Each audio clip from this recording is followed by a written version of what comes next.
இசை பயணத்தில் பொன்விழா கொண்டாடும் இசைஞானி இளையராஜாவுக்கு முதலமைச்சர் மு.க.ஸ்டாலின் தலைமையில் மாபெரும் பாராட்டு விழா. சென்னை நேரு உள் விளையாட்டு அரங்கில் நடைபெற்ற நிகழ்ச்சியில் ரஜினி, கமல் உள்ளிட்ட திரை உலக பிரபலங்கள் பங்கேற்பு. இளையராஜாவுக்கு இந்தியாவின் மிக உயரிய விருதான பாரத ரத்னா வழங்க வேண்டும். பாராட்டு விழாவில் மத்திய அரசுக்கு முதலமைச்சர் மு.க.ஸ்டாலின் கோரிக்கை.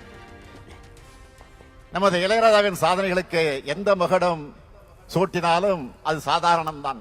அப்படிப்பட்ட மேதைக்கு இந்தியாவின் உயரிய விருதான பாரத ரத்னா விருது வழங்கப்பட வேண்டும் என்ற ஆவலை இந்த மேடையில் நின்று உங்கள் அனைவரின் சார்பில் தமிழ்நாட்டு மக்கள் மட்டுமல்ல உலகெங்கும் இருக்கக்கூடிய ராஜாவுடைய ரசிகர்கள் சார்பில் இந்த விழாவிலே நான் தெரிவிக்க விரும்புகிறேன். இது நிச்சயம் நிறைவேறும் என்று நான் நம்புகிறேன். தமிழ்நாடு அரசு சார்பில் இனி ஆண்டுதோறும் இசைஞானி இளையராஜா பெயரில் விருது வழங்கப்படும். பாராட்டு விழாவில் முதலமைச்சர் மு.க.ஸ்டாலின் அறிவிப்பு. இந்த சிறப்பான விழாவில் ஒரு அறிவிப்பை வெளியிடாம நான் இருக்க முடியுமா?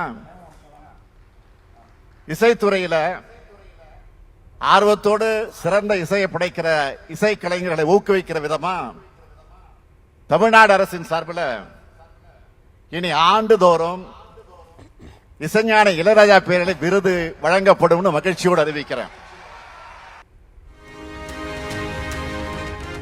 தமது பெயரில் விருது அறிவித்த முதலமைச்சருக்கு இசைஞானி இளையராஜா நன்றி. இசை உலக வரலாற்றிலேயே இசையமைப்பாளருக்கு பாராட்டு விழா நடத்தியது தமிழ்நாடு அரசுதான் என நிகழ்ச்சி. முதல்வர் அவர்கள் ஒரு அறிவிப்பை அறிவித்தார். அதற்கு முதல்வர் அவர்களுக்கு என்னுடைய மனமார்ந்த நன்றியை தெரிவித்துக் கொள்கிறேன். அரசு சார்பில் எந்த இசைக்கலைஞனுக்கும் பாராட்டு விழா நடந்ததில்லை. இது ஒரு சரித்திரத்தில், இசை உலக சரித்திரத்தில் இது ஒரு பெரிய விஷயமாக நான் கருதுகிறேன்.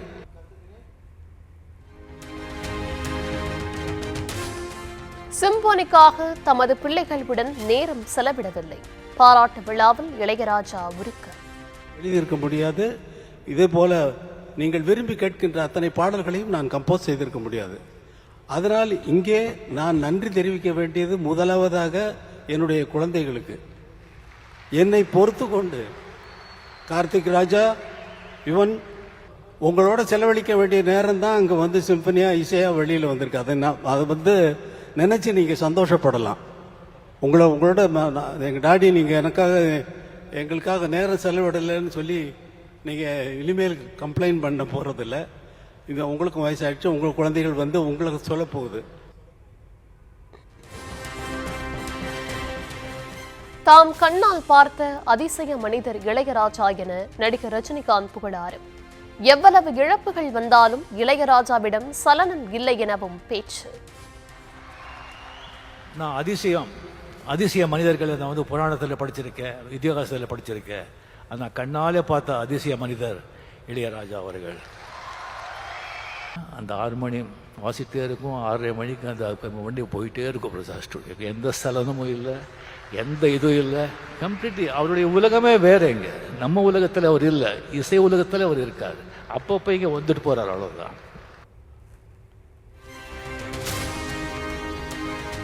இசைஞானி இளையராஜா தம் அண்ணன் என நடிகர் கமல்ஹாசன் நிகழ்ச்சி.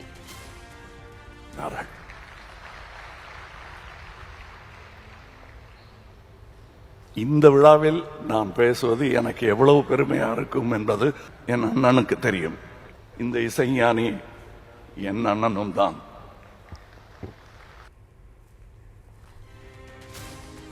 மேடையில் இளையராஜாவுக்காக பாட்டு பாடியதும் அரங்கம் அதிர பறந்த கைத்தட்டல். ஒரு நன்றி, நம்மை சேர்த்த இயலுக்கும் நன்றி, மாறாத ரசிகன் சொல்லும் நன்றி நன்றி, மனங்கொண்ட உறவு சொல்லும் நன்றி நன்றி, உயிரே வாழ், இசையே வாழ், தமிழே வாழ்.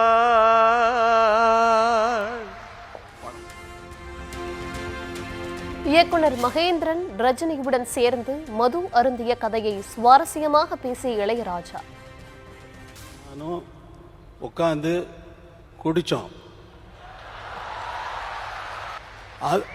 ஸ்டுடியோவில் வந்து சொல்கிறாரு, அவர் சொல்கிறாரு, என்கிட்ட சொல்கிறாரு, குடித்தோம் ஞாபகம் இருக்கா உங்களுக்கு?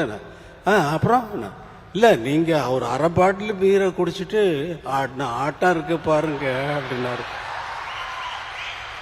அதை சொல்ல போறேன், நீங்க என்ன வேணாலும் சொல்லிக்கங்க, அதை பத்தி எனக்கு கவலை இல்லை. அரை பாட்டில் பீரை குடித்துவிட்டு போட்டம் ஆட்டம் இருக்கிறதே என ரஜினிகாந்த் குறுக்கிட்டு கிண்டல். ஈவினிங் நைட்டு நானும் மகேந்திர சார் வந்து ட்ரிங்க்ஸ் எடுத்தோம். இவர்கிட்ட கேட்டோம், சுவாமி சார் என்ன பீர் ஆஃப் பாட்டில் பீர் அடிச்சுட்டு இவர் போட்ட ஆட்டம் இருக்க. ஐயோ ஐயோ ஐயோ ஐயோ 3 மணி நைட் வரைக்கும். மகேந்திரன் அப்ப சொல்றாரு, ராஜா இந்த சாங் இது சும்மா இருங்க சார் அப்படின்னு சொல்லி ஊர்ல கிசு கிசு எல்லாம் கேட்கிறாரு. மெயினா ஹீரோயின்ஸுங்க பத்தி. அண்ணா பெரிய லவ், பெரிய லவ், அதான் இந்த பாட்டெல்லாம்.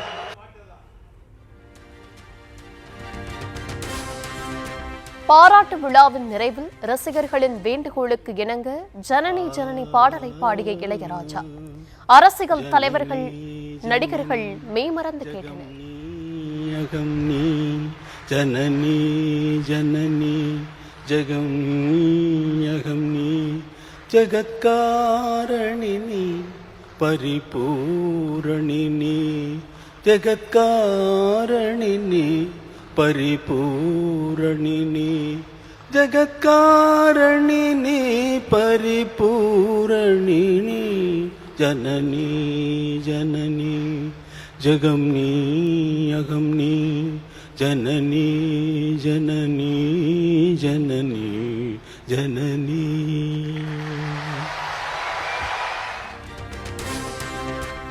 அரசியலில் புதிய பழைய எதிர்க்கட்சிகளுக்கு சவாலாக இருக்கிறார் முதலமைச்சர் மு.க.ஸ்டாலின். பரபரப்பான அரசியல் சூழலில் இளையராஜா பாராட்டு விழாவில் நடிகர் ரஜினிகாந்த் அதிரடி பேச்சு. இருந்து கொண்டு தமிழ்நாட்டு அரசியலில் இந்திய நாட்டு ஆளும் கட்சியினருக்கும் புதிய பழைய எதிர்கட்சியினர்களுக்கும் ஒரு சவாலாக இருந்து கொண்டு, வாங்க 26 பார்க்கலாம் அப்படின்னு தனக்கே உறுதியான அந்த புன்னகையுடன் செயல்பட்டு கொண்டிருக்கும் சிஎம் அவர்களுக்கு என்னுடைய மனமார்ந்த பாராட்டியும் நன்றிகளை தெரிவித்துக் கொள்கிறேன். பணம் சம்பாதிக்க அரசியலுக்கு வரவில்லை என அரியலூரில் தாவேக தலைவர் விஜய் பிரச்சாரம். மக்களின் அன்புக்காக எவ்வளவு பெரிய உயரத்தையும் எவ்வளவு பெரிய வருமானத்தையும் வசதியையும் தூக்கி எறிந்துவிட்டு வரலாம் என பேச்சு.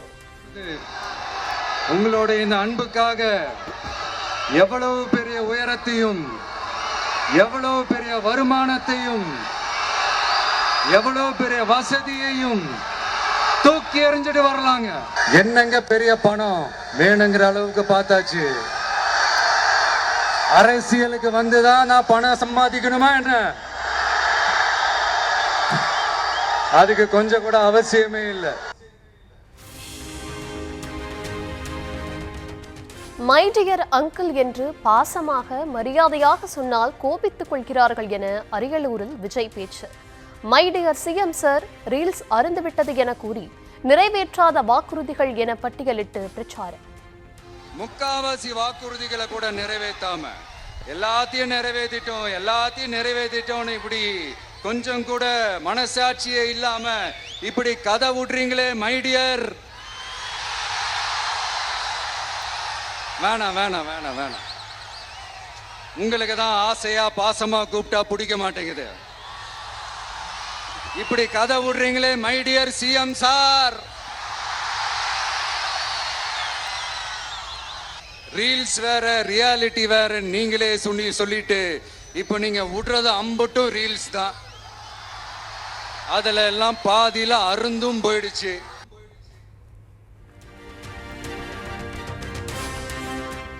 வாக்கு திருட்டு, வாக்காளர் பட்டியல் சிறப்பு தீவிர திருத்தம், தொகுதி மறுவரை குறித்து பேசிய விஜய், தில்லுமுள்ளு செய்வதற்கு எளிதாக இருக்கும் என்பதால் தான் ஒரே நாடு ஒரே தேர்தல் என பாஜக திட்டமிடுவதாக குற்றச்சாட்டு. இந்த எதிர்கட்சிகள்லாம் ரொம்ப சிம்பிளா சொல்ற மாதிரி சொல்லணும்னா, ஓட்டு திருட்டு, வீட்டு நம்பர் 0ன்னு போட்டெல்லாம் ஓட்டர் ஐடி கார்டு கொடுத்துருக்காங்கன்னா பாத்துக்காங்களேன்.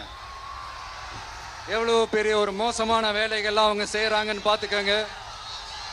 அடுத்து ஒன் நேஷன் ஒன் எலெக்ஷன், ஒரே நாடு ஒரே தேர்தல் 2029ல இவங்களோட ஆட்சி காலம் முடிய போகுதுன்றது எல்லாருக்குமே தெரிஞ்ச ஒரு விஷயம்தான். அதனால இந்த மாநில அரசுகள் எல்லாத்தையும் கலைச்சிட்டு எல்லாருக்கும் ஒட்டு மொத்தமா நேரத்தில் தேர்தல் வைக்கிற ஒரு ஐடியா தானே ஒரே நேரத்தில் இந்த நெல்லு முள்ளு வேலைகள்லாம் ஈஸியா செய்ய முடியும். தமிழக வெற்றிக்கழக தலைவர் விஜயின் பெரம்பலூர் பிரச்சாரம் திடீர் ரத்து. நள்ளிரவு ஆனதால் சென்னை நோக்கி பறந்தது பரப்புரை வாகனம்.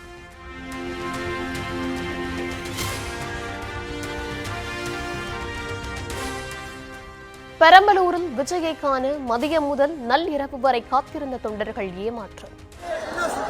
இந்த மாதிரி ஒரு தவறு அவர் பண்ணியிருக்க கூடாது. மக்கள் எதிர்பார்ப்போட இருந்தாங்க.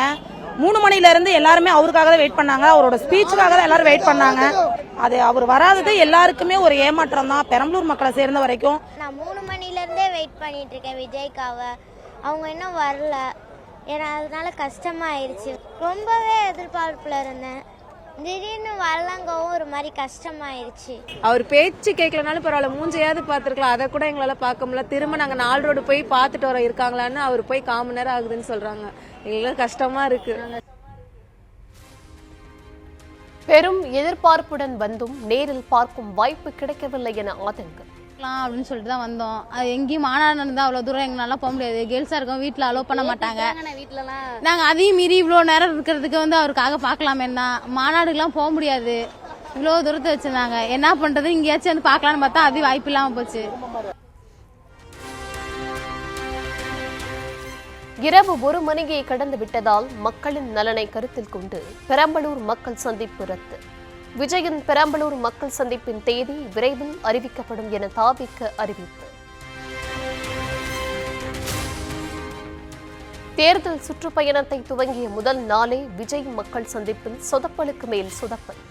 கட்டுக்கடங்காத ரசிகர்கள், தொண்டர்கள் கூட்டத்தால் பிரச்சார களத்திற்கு உரிய நேரத்தில் விஜயால் செல்ல முடியவில்லை என தகவல்.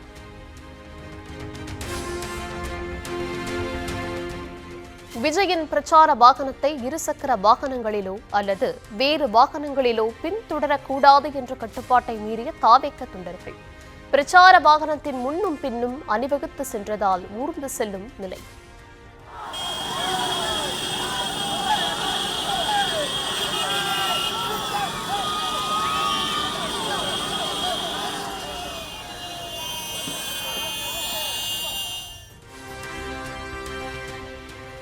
கிருஷ்ணகிரி மாவட்டத்தில் 2885 கோடி ரூபாய் மதிப்பீட்டிலான புதிய பணிகளுக்கு இன்று அடிக்கல் நாட்டுகிறார் முதலமைச்சர் மு க ஸ்டாலின். முடிவுற்ற திட்டப்பணிகளை தொடங்கி வைத்து அரசு நலத்திட்ட உதவிகளையும் வழங்குகிறார். மக்களை ஏமாற்றி வாக்குகளை பெறுவதற்காக முதலமைச்சர் புது அறிவிப்புகளை வெளியிடுவதாக எதிர்க்கட்சித் தலைவர் EPS காட்டம். இதுவரை வெளியான 52 அறிவிப்புகள், அமைக்கப்பட்ட 52 குழுக்கள் என்ன ஆனது என்று தெரியவில்லை என சூலூர் பிரச்சாரத்தில் விமர்சனம். அடுத்த ஆண்டு சட்டமன்ற தேர்தல், அதை நோக்கி இன்றைக்கு திரு ஸ்டாலின் புது அறிவிப்பு கொடுத்து மக்களை ஏமாற்றி உங்களுடைய வாக்குகளை பெறுவதற்காக ஸ்டாலின் அரசு போடுகின்ற நாடகம். ஆகவே இன்னைக்கு மக்கள் உஷாரா இருக்கணும். இன்னும் பல அறிவிப்பார். சாதாரண ஆள் கிடையாது திரு ஸ்டாலின் அவர்கள். தினம் ஒரு அறிவிப்பு, அந்த அறிவிப்போடு அது முடிஞ்சு போச்சு. அதிமுகவிலிருந்து பிரிந்து சென்றவர்கள் இன்னும் 1 மாதத்தில் இணைவார்கள். கோவை விமான நிலையத்தில் முன்னாள் அமைச்சர் செங்கோட்டையன் பரபரப்பு பேட்டி. ஒரு மாதத்தில் இணைவாங்க நம்பிக்கை இருக்கு. எல்லாரும்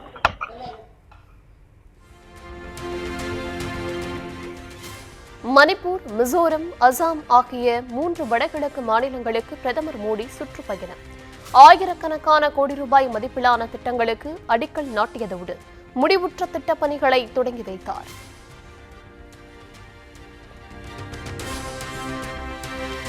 பெரும்பாலான விலங்கு நல ஆர்வலர்கள் பசுவை விலங்காக கூட கருதவில்லை. டெல்லியில் நடைபெற்ற நிகழ்ச்சியில் பிரதமர் மோடியின் கருத்தால் சிரிப்பலை. हमारे देश में ऐसे बहुत लोग हैं और विशेषता है कि ये गाय को एनिमल नहीं मानते.